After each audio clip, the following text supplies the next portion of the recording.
How many adrenalines then? How many fucking adrenalines? Right, people, it's been a while, a good while since I posted a video. But I just had to after this game, man. I just had to. This was a tough-ass game. Not particularly the best gameplay, especially for Blight, but this is what happens when you don't use any gen regression perks and you're facing some very meta perks. So opening up this game, we're about 30-40 seconds into the match. I got a mid-map spawn at Shack, and without Corrupt, choosing the wrong side of the map to patrol off the bat, that's just a no-no, man. This is why Lethal Corrupt is just so meta at the moment. You just need these perks, because look at that. First chase of the game, a gen already gone, a gen on 50. We check barbecue and there's already survivors on other gens, you know. There's a lot of pressure being put on me because of the survivors right now. Just because I chose the wrong side of the map off the bat. So rushing over this gen, I bait gun the right, and because it's a high level loop, the Jake overcommits me and I can get a nice little flick around the corner, and I push the Kate off the gen as well. So right there we're putting our very limited but honest perks to the use, getting some nice barbecue value early on, and isolate this Jake while pushing 2 survivors off a gen. And as you see, there's the dead hard. That's going to become a very, very, very common theme of this match. As Blight especially, dead hard can be so frustrating, but luckily you can do a couple things to try and bait it out once you know the survivors have got it. You know, rushing past them, rushing near them and colliding. There's only so much you can do with long distance rushes across the map. It's kind of tough to connect those hits, you know, when you don't have many tokens to spare. Here, this is completely on me. I was trying to slide across the gen hitbox there and get a flick around the corner, but I just collided with it before I started swinging, so we missed that hit. Another thing you should be realizing at this point as well, we're getting very fortunate with the loops on this map. One being Shelter Woods, which is a pretty killer-sided map to start with, and 2, that's the 3rd pallet gym we've seen this game already. So I check for the hard double back on the rock. That doesn't work. I go for the rush and just clip the edge of the rock. I wanted to go past the dollar rock, and a bit greedily, I try to flick around the corner. There, I should be really using my extra rushes to get the hit. With Tinkerer here as well, we get a bit of in-chase red glow hiding, which is beautiful. We catch up with him the hit, and dead hard's there to save him. Insta drop, and we get another Tinkerer. We are on the ropes right now. We are truly on the ropes. 2 gens about to pop. 1 survivor injured. We miss again. That's tough. That's real tough. She does the gen in my face, and tries to get carried by dead hard. Hence the nods, and she's down. Very greedy, but they get the gens for it. And 2 hooks, 2 gens left. Not a good position, so we try to get a bit of slug value, get a free hit. Really what I need to do here is capitalize on them 2 injured survivors, get a hook and get in action quickly. Luckily, with barbecue, again, we're getting more value on the Jake, realizing it's Shack. We try to bounce on the edge of the door and just slide off it. That's tough. I really don't know what the fuck the Jake was doing here. That bamboozles me, man. He must have been so close to being healed. He must have been so close. Later, you'll see the medkit he's using, which makes sense. We throw him into basement. Honestly, I don't like getting basement hooks. Basement hooks for me, I feel like they're really strong for killer. If you camp them, you can get a lot of value off them. So I don't opt to camp it. I'm just trying to get quick hooks and get a tiny bit of pressure for the survivors, waste a bit more time. Yeah. That missed skill check on the corner is beautiful for me. I try to get an S flick on it. It ain't happening. But luckily for me, the player's on the short side of the loop, so I can make that hit work. For the survivor there, she shouldn't have camped the pallet. She should have just went around the loop still. But it's fair enough. She was panicking. She was almost healed, potentially. And our only play there was to drop the pallet, hope I break it, right? So we're kind of catching up now. We've turned 2 hooks into 5 hooks for 2 gens. Sliding off the tree, as per Blight. No surprise there. We catch a glimpse of Kate there, just going through the pallet gym. Get an easy free hit in the dead zone. This area of the map's usually terrible for Shelter Woods. You don't get pallets there too often. She doesn't opt to go through the loop. I'm not quite sure what she was thinking there.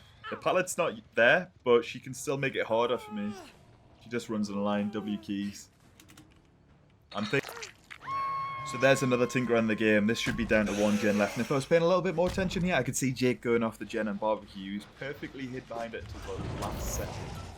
Don't catch a glimpse of him there, so waste a bit of time. And now this is where I see him. So I go to play a little mind game, break line of sight, get a free hit. Just true podcast right there. That is a just hit. I bet he's not very happy with that at all. He gets back across the pallet. I didn't realise he was doubling back. He's trying to follow the scratch marks. And yeah, we know he has dead hard now, so we can afford to bait it out. Spamming that space spot to pick him up before the pallet. And just here. Not only does the Kate drop the pallet early, hence the nods, but I'm pretty sure I was just enough away from the pallet that I wasn't going to get hit by it. Down to 1 gen left, but we've got 1 dead. That is very crucial. For 7 hooks, they've done 4 gens, but crucially, we've got 1 dead. Nobody's injured, and they've got a very good gen spread here. So this opens up for a really, really interesting endgame. How do you think the survivors are going to play it?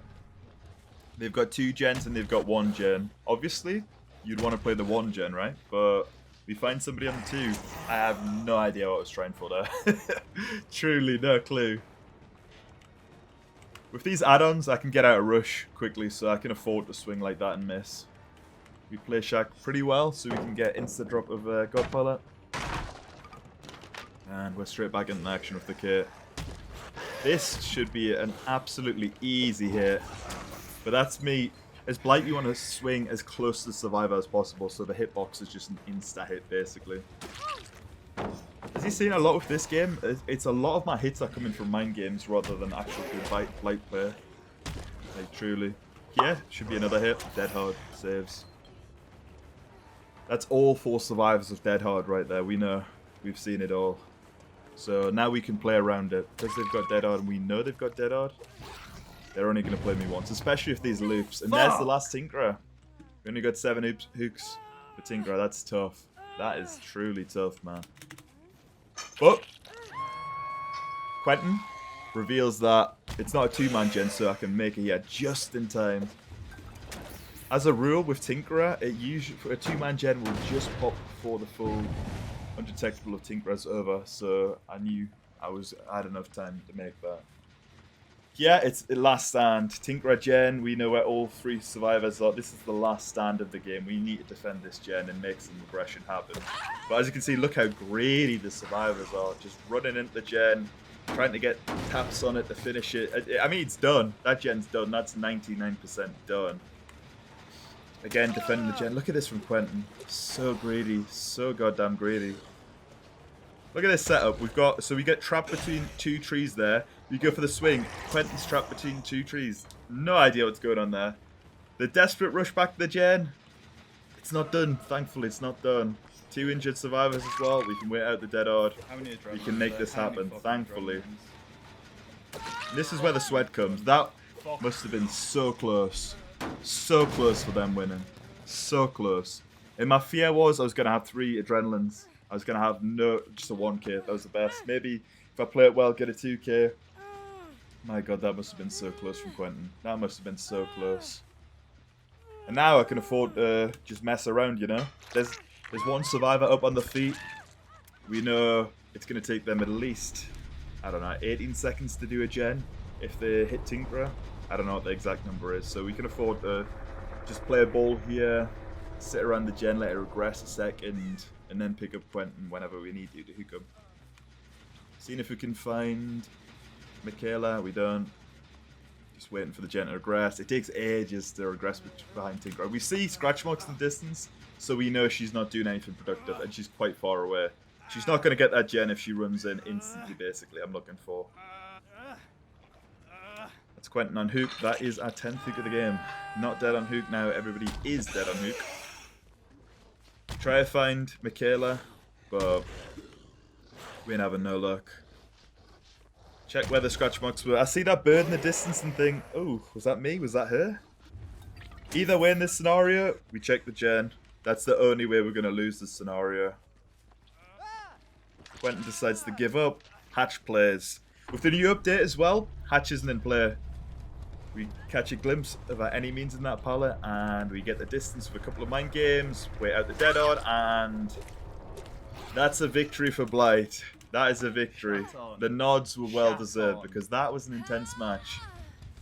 Without gen regression, fair enough, we had Tinkerer, but without gen regression, that's tough, man. That's tough. I really had to work for that one. Because their speed and efficiency on gen was so good, man. They were good survivors, you know.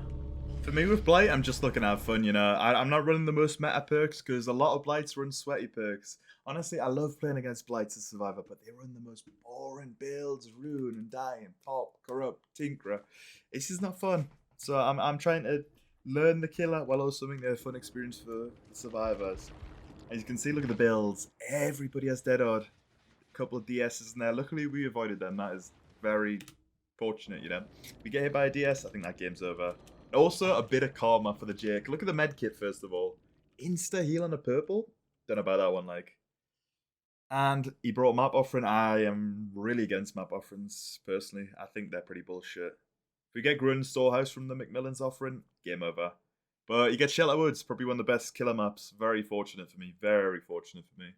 So I think it's always very useful to look back over a game, you know? Realize why you got off to a bad start, how you recovered it, how you managed to win the game overall. The start was, in fact, so bad because of the mid-map spawn. And just choosing the wrong side of the map. As killer, a game can be in the balance because of that. Choose the wrong side of the map, you're losing gens. That's why Corrupt is so meta. Lethal's so popular right now. It just does work. Getting into a chase quickly, pushing people off gens, not allowing progression is crucial. Early game. You know, as a Blight, we've got to be honest with ourselves. I'm not the best Blight. I have fun playing them, but I'm definitely not the best Blight. Look at these whiffs. These are just hits that should be happening, you know? You can't afford to make these mistakes, like clipping the edge of rocks like that and going for greedy flicks like that when I've got 3 rushes. Patience is very important with a killer like Blight. Very important. As you can see, I whiff and I lose a gen for it. Just straight up. Also, you got to look towards their loop, and there was a lot of chase extended dead odds in there that they played me, honestly. All 4 survivors had dead odd, and it did work in terms of the damage on generators, you know, missing the hits because of it. It was good for them. Also, there was some unlucky moments where I feel like I should have got some hits that I particularly didn't, but it is what it is. That's Dead by Daylight. But it's a two-sided coin. Where I may have gotten lucky, I also got lucky. There was definitely at least 2 moments in this game where survivors had dead odd and they either got exhausted on the floor or they didn't get out in time. That was both before I realized that those survivors had it, and also I get lucky moments like this where survivors just greed. Like, I don't know what the Jake was doing here, but it gave me so much pressure. Basement hook as well. Also, for me, there's 2 different points which the survivors lose this game. First of all, this pallet save, it's so close. They almost get a beamer save as well. The kit actually blocks it. I don't know how close it would have been, but yeah. And also, at the end of the game, there's 3 survivors left at Tinkerer gen. I am not leaving that gen. There's nobody on hook as well, so all they had to do was run away, reset, and they get, you know, the war of attrition starts. They can keep picking and picking and picking at the gen. Or alternatively, you know, it's a big map. In terms of gen spread, at least, they can do the other gens on the other side of the map, and then I'm completely boned, you know? I can't pressure 2 sides of the map at once, even as Blight, you know? For me, they got really greedy, very greedy, and overall, the greed from Survivor gave me the win, which is what you've got to play off sometimes as killer, you know? Whether it be flashlights, staying injured, trying to do gens, you know, you've got to play off the survivors. You've got to be reactive to the survivors. That's a very crucial thing. You've got to be patient as well with your limited amount of time. Also, with that game, I brought a lot of stress into it. You can hear at certain moments me groaning, shit talking. You know, I had some tough games prior to this, and yeah, I was coming in with a chip on my shoulder. Just listen. Shit on.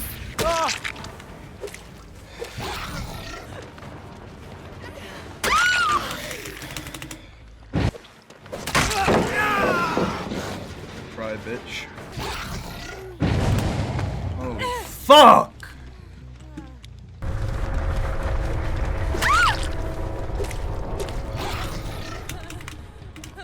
Shat on. Shat on. That wraps that up. You know, it's been a while since I posted the video. Hopefully I'll be posting more regularly. You know, I've got a bit more free time on my hands, and you know, it's always a pleasure. Hopefully you like this video. Let me know in the comments. Do you want more gameplay? Do you want some more meme videos like AFK Myers one, Hatchet Huntress? What are you looking for, you know? You can catch me streaming White Noise Design on Twitch. I stream pretty regularly now. Variety of games, but mainly DBD. Either way, have a nice day, people. Goodbye.